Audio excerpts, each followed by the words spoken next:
Hi buddies, welcome to our channel RVL stories. ఈరోజు మంచి స్టోరీతో మీ ముందుకైతే వచ్చేసాను. స్టోరీ పేరు వచ్చేసి అమ్మో ఇదేం పండు.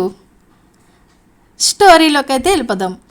తెనాలి రామలింగుడు రాజమందిరానికి వెళ్తుండగా మందిరంలోని ఒక వ్యక్తి పెద్ద పళ్ళెంలో తీయటి వాసన వస్తున్న పెద్ద పెద్ద మామిడి పండ్లను ఒక ఉత్తరాన్ని అందులో ఉంచి తీసుకువెళ్తున్నాడు.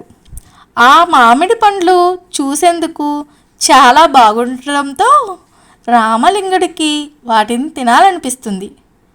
అయినా తమాయించుకుని రాజమందిరానికి చేరాడు.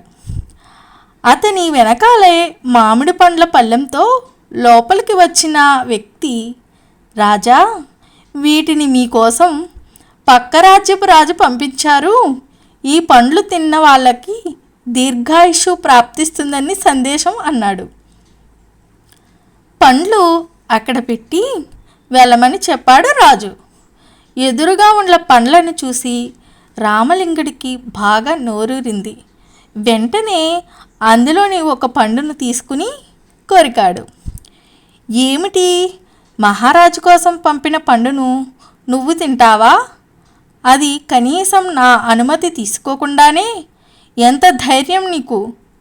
మరణశిక్ష తప్పదు అంటూ గట్టిగా అరిచిన రాజు భటులను పిలిపించి రామలింగుడిని తీసుకుపోమన్నాడు.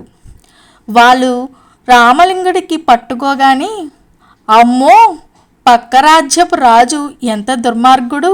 మంచి పండ్లని చెప్పి ఎలాంటి మామిడి పండ్లను మనకు పంపాడు?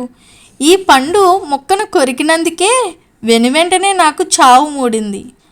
అదే పండు మొత్తం తిన్నవాడు ఏమైపోతాడో అంటూ అరవడం మొదలుపెట్టాడు. రామలింగడి చమత్కారపు మాటలకు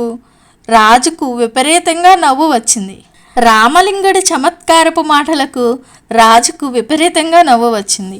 అతన్ని వదలమని చెప్పడమే కాకుండా కొన్ని పండ్లను కూడా రామలింగుడికిచ్చి పంపాడు.